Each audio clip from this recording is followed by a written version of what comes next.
I'm originally from London and I'm based in Canterbury at the moment, and I've just graduated from the Ruskin. The work that's in the show is kind of a continuation of my practice, which is kind of focusing on language structures and symbolic structures.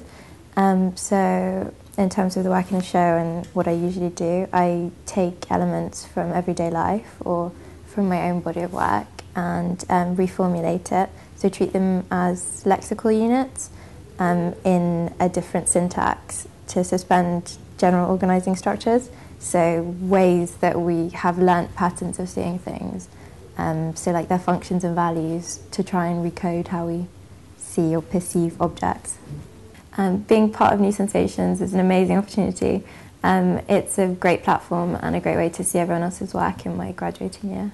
I think it's very difficult when you graduate in terms of getting a studio set up and being able to make work in the same way that you can, and having the same kind of access to materials and space that you do on an undergraduate degree.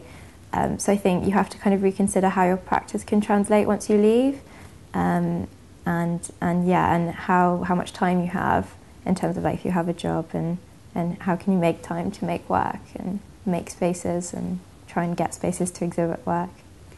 If I was to put my work into words, I would probably use the words retrofuturistic and symbolic. Okay. I think online platforms are very important in terms of emerging artists and graduating artists, because I think a lot of the time it's very difficult in terms of the transition from art school to a more professional art context in terms of exhibiting your work or getting galleries to represent you. So I think it's very important that emerging artists know how they can be represented and find new ways to do that.